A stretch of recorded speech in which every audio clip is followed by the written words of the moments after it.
Tu travailles pourquoi? Dieu veut pas si même qu'il me donne de l'argent, mais le travail.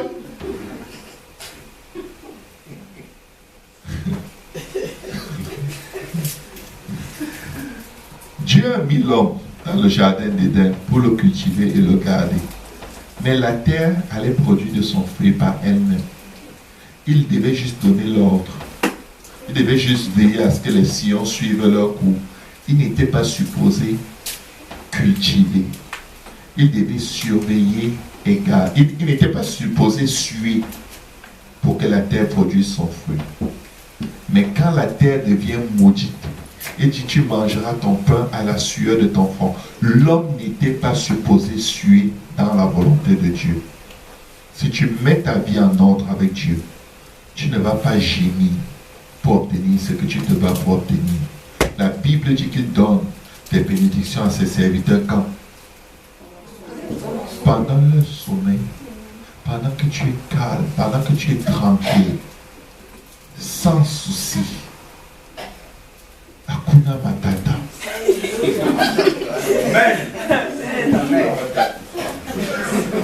Amen.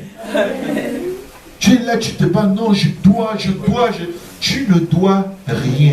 La preuve, c'est qu'après tous tes je dois, quand tu les mets en pratique, tu abandonnes Dieu, tu négliges Dieu, ça ne marche pas. Et là, tu dis, Seigneur, j'ai pourtant. Il dit, c'est justement ça ton problème. Tu t'appuies trop sur toi. Mes frères, mes sœurs, la Bible dit, dans le psaume 67, au verset 2 à 3, que Dieu ait pitié de nous et qu'il nous bénisse. Psaume 67, verset 2 à 3. Qu'il fasse luire sur nous sa face. Amen.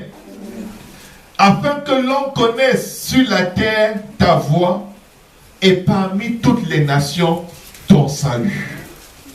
Dieu a prévu son salut, sa provision, sa bénédiction pour toutes les nations. Vous savez que quand nous nous plaignons, nous traitons Dieu. Comment on peut appeler ça? C'est qu'on traite Dieu comme le régime de Peter Botha en Afrique du Sud, qui faisait de l'apartheid. Il mettait les Noirs d'un côté et il faisait prospérer les Blancs. Les Noirs vivaient dans des conditions horribles. Quand nous nous plaignons, parce qu'on a toujours le regard sur ce que Dieu fait pour tel, Dieu fait pour tel, Dieu fait pour tel. Et nous, on veut aussi être comme tel. Et là, quand ça ne se passe pas, on dit, Seigneur, pourquoi moi je suis, pourtant moi je prie, pourtant moi je te sers, pourtant moi. On est en train d'accuser Dieu de faire du favoritisme. Les plaintes, c'est un acte d'accusation majeur. Tu sais, tu ne peux pas accuser un juge. Quand vous vous êtes déjà retrouvé devant un juge, tout tremble, tes os tremblent, ton pantalon tremble, tout.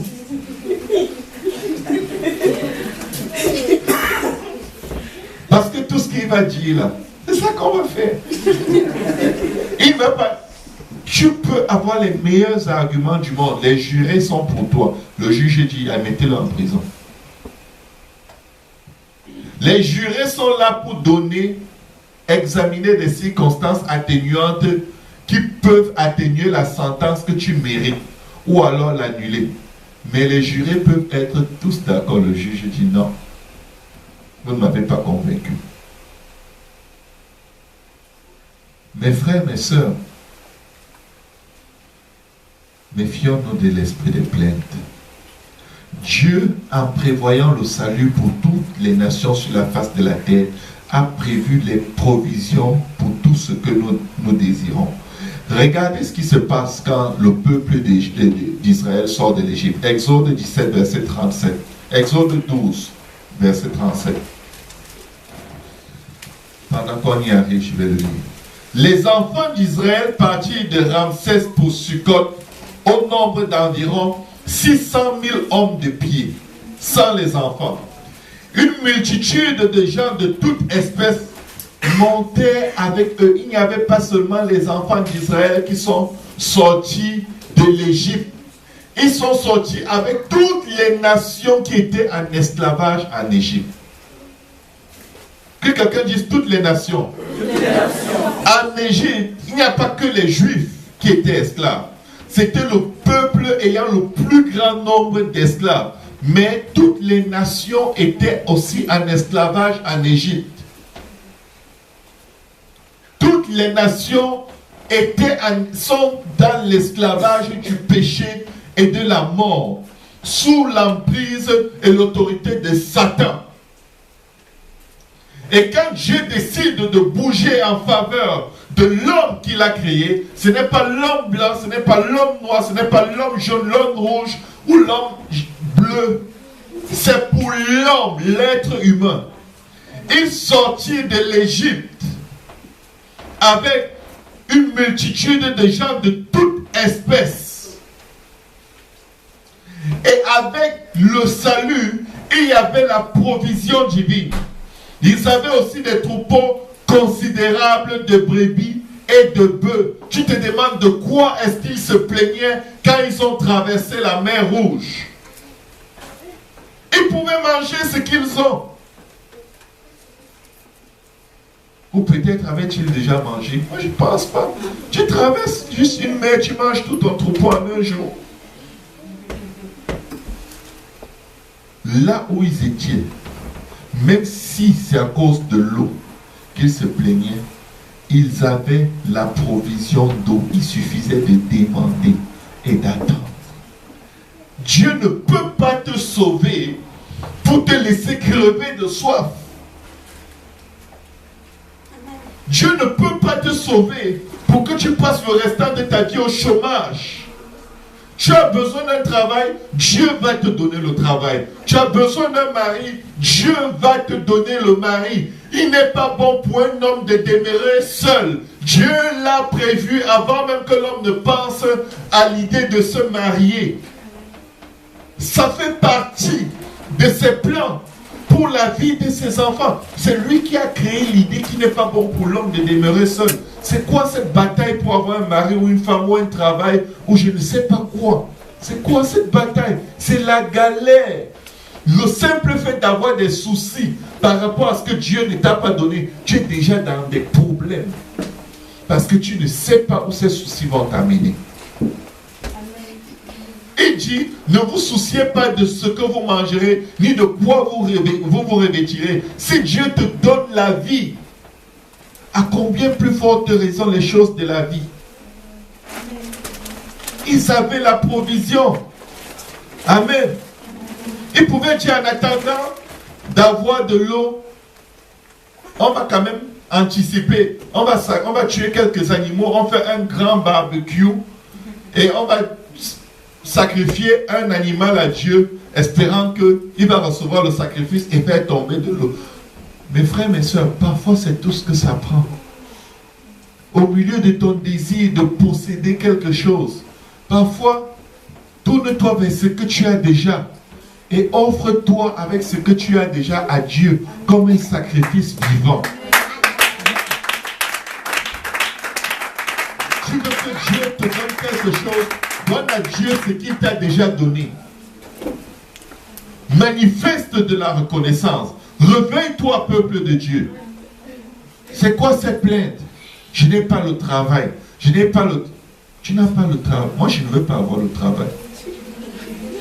J'aimerais seulement être là pour la parole de Dieu, pour l'œuvre de Dieu.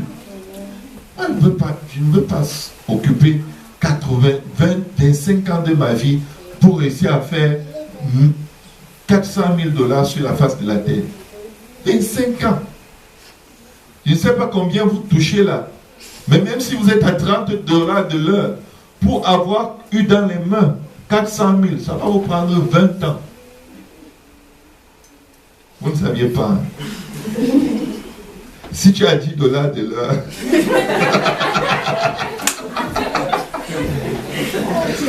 on se bat pour rien. On vit dans un mensonge. On vit dans un gros mensonge. Et le mensonge est tel que on te donne tout à crédit pour que tu ne réalises pas que logiquement, tu ne vas jamais pouvoir payer ça. Mais tu vas pouvoir payer les intérêts pour quelque chose qui ne t'appartiendra pas après. On te fait juste travailler pour le système bancaire. Amen. Luc 24, versets 46 à 48.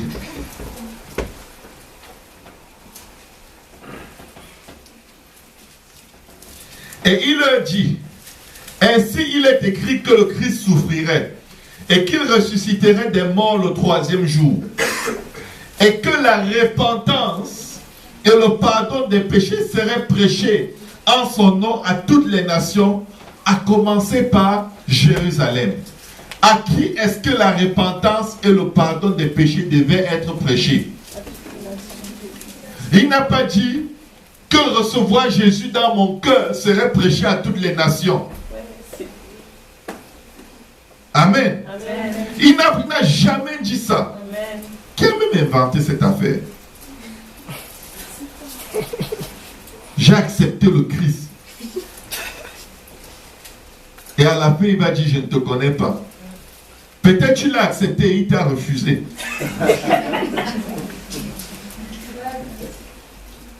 C'est une relation, ça dit, ça ne dépend pas d'un côté. Amen.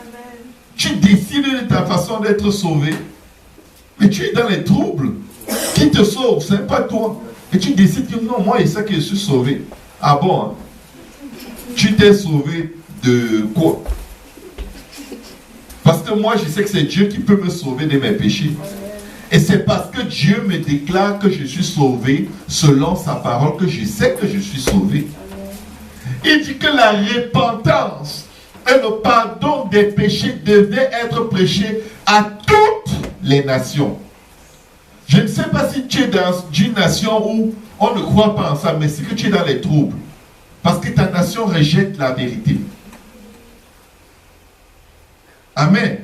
C'est pourquoi Dieu dit à Abraham, quitte ta nation, ta patrie, la maison de ton père, quitte les idoles, quitte les fausses doctrines, quitte les faux dieux, va vers l'Éternel, ton Dieu qui est le seul éternel, et que tu devrais aimer de tout ton cœur, de toute ton âme, de tout ton esprit et de toute ta pensée. Ne va pas vers le Dieu de ta nation, c'est pas bon. Va vers les nations dont l'Éternel est le Dieu. Toutes les nations doivent recevoir le message de la repentance et du pardon des péchés au nom de Jésus. Acte 2, 38.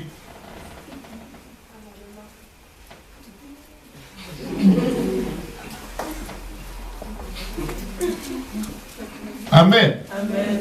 Acte 2, 38. Pierre leur dit, franchement, Pierre leur dit, ce que Jésus a dit. Les gens disent que c'est Pierre. Pierre n'a rien dit de lui-même. Repentez-vous.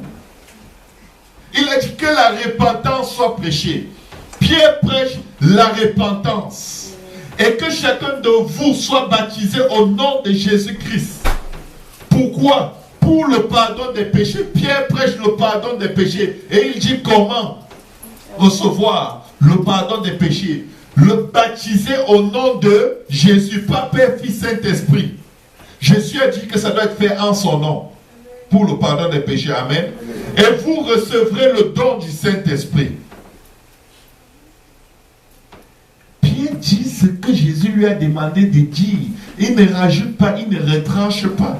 Et ici, il t'aide à comprendre que le pardon des péchés s'obtient dans les eaux de baptême au nom de Jésus. Amen. Amen. Que quelqu'un dise, tu ne dois rien faire pour être sauvé. Tu dois juste obéir. Tu dois juste obéir. Il n'y a aucune œuvre qui vient de toi-même. Amen. En se levant aujourd'hui. La Bible dit dans Acte 2, à partir du verset 1. Le Le jour de la Pentecôte, ils étaient tous ensemble dans le même lieu.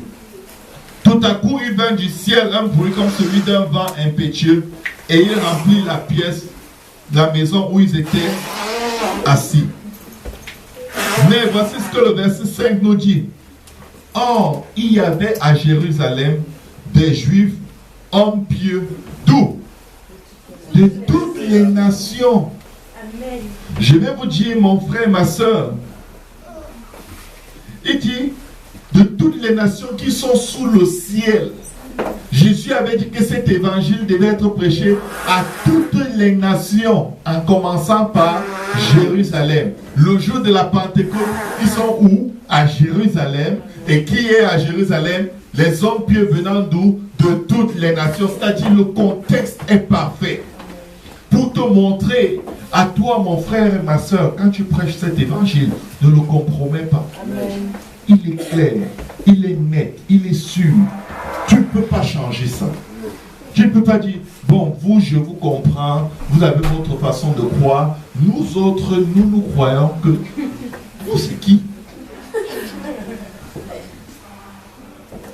La Bible dit quoi? Comment vous pouvez vous permettre d'avoir votre croyance? Moi, je n'ai pas ma croyance. J'ai la Bible, j'ai la parole de Dieu, c'est tout. Toutes les nations qui sont sous le ciel.